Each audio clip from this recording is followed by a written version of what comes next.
Hello friends, কেমন আছেন সবাই? আশা করি অনেক অনেক ভালো আছেন এবং আয়ন হোমিও ক্লিনিক এই চ্যানেলটির সাথে আছেন। আজকে যে বিষয়টি নিয়ে কথা বলবো সেটি হচ্ছে ভিউয়ার্স, প্রাপ্তবয়স্ক পুরুষদের যাদের ডায়াবেটিস রয়েছে তাদের ইরেকটাইল ডিসফাংশনের সমস্যা কতটুকু হতে পারে। আজকাল ডায়াবেটিস যে কোনো বয়সেই এবং নারী পুরুষ উভয়েরই কিন্তু হচ্ছে। আর যে সমস্ত মানুষের ডায়াবেটিস হয়ে গিয়েছে তাদের ডায়াবেটিসের সাথে সাথে নানা রকম রোগের সৃষ্টি হচ্ছে। যদি এই ডায়াবেটিস নিয়ন্ত্রণে না থাকে, অর্থাৎ কেউ যদি নিয়ন্ত্রণে রাখতে না পারেন, তাহলে তার বিভিন্ন ধরনের সমস্যা সৃষ্টি হতে পারে, অর্থাৎ শারীরিক বিভিন্ন জটিলতা সৃষ্টি হতে পারে। তাই অবশ্যই ডায়াবেটিসকে নিয়ন্ত্রণ রাখতে হবে।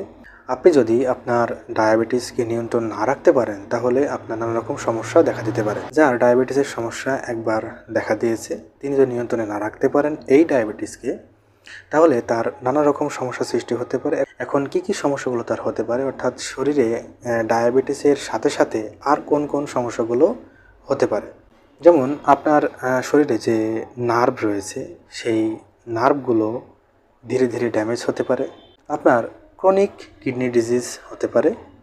তারপর আপনার ব্লাড ভেসেলের নানা রকম সমস্যা দেখা দিতে পারে, অর্থাৎ আপনার ব্লাড ভেসেলগুলো ক্ষতিগ্রস্ত হয়ে যেতে পারে। এছাড়াও আপনার চোখের দৃষ্টিশক্তি কমে যেতে পারে।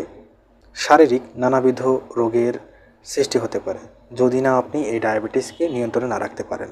ভিউয়ার্স, আজকের যে বিষয়টি সেটি হচ্ছে ডায়াবেটিস এবং ইরেকটাইল ডিসফাংশন। একজন প্রাপ্তবয়স্ক পুরুষের ক্ষেত্রে যদি ডায়াবেটিস থেকে থাকে তাহলে তার ইরেকটাইল ডিসফাংশনের সমস্যা হতে পারে। আপনার সেক্সুয়াল ডেবিলিটি দেখা দিতে পারে এবং সেক্সুয়াল প্রবলেম হতে পারে। এখন ডায়াবেটিসের কথা বলতে গেলে স্পেশালিভাবে যাদের ডায়াবেটিসের সমস্যা রয়েছে, অর্থাৎ যাদের টাইপ 2 ডায়াবেটিসের সমস্যা রয়েছে, তাদের ক্ষেত্রে তাদের রক্তে অতিরিক্ত মাত্রায় হাই ব্লাড সুগার থাকে। এখন যদি এই ব্লাড সুগার নিয়ন্ত্রণে না থাকে তাহলে অতিমাত্রায় রক্তে ব্লাড সুগারের পরিমাণটি কিন্তু বেড়ে যাবে।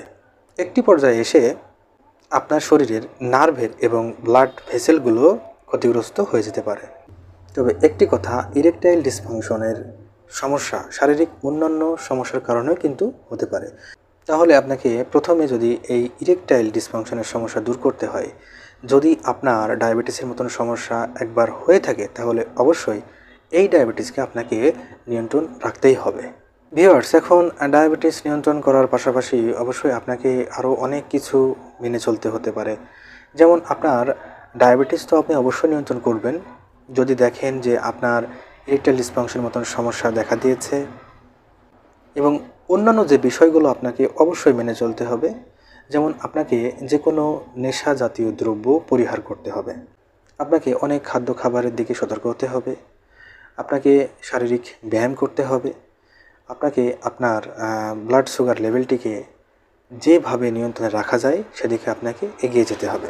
আপনাকে স্ট্রেস কমাতে হবে এবং আপনাকে পর্যাপ্ত পরিমাণে ঘুমাতে হবে। মানুষের যতটুকু ঘুমের প্রয়োজন রয়েছে সেই পরিমাণে আপনাকে ঘুমাতে হবে। ভিউয়ার্স, আপনি যদি আপনার ডায়াবেটিসকে নিয়ন্ত্রণ রাখতে পারেন এবং তার সাথে সাথে যদি খাদ্য খাবার একটু মেনে চলতে পারেন এবং আপনার জীবনযাত্রার মানে যদি পরিবর্তন আনতে পারেন, তাহলে একটি পর্যায়ে আপনি এই ডায়াবেটিসকে নিয়ন্ত্রণ করার পাশাপাশি আপনার ইরেকটাইল ডিসফাংশনকেও আপনি দূর করতে পারবেন, অর্থাৎ ইরেকটাইল ডিসফাংশন যে সমস্যা আপনি কাটিয়ে উঠতে সক্ষম হবেন। ভিউয়ার্স, আজকে এই পর্যন্তই। দেখা হবে অন্য কোনো নতুন একটি ভিডিওতে। সেই পর্যন্ত সকলে ভালো থাকবেন এবং সুস্থ থাকবেন, এবং আয়ন হোমিও ক্লিনিক এই চ্যানেলটিকে অবশ্যই সাবস্ক্রাইব করবেন এবং চ্যানেলটির সাথে থাকবেন।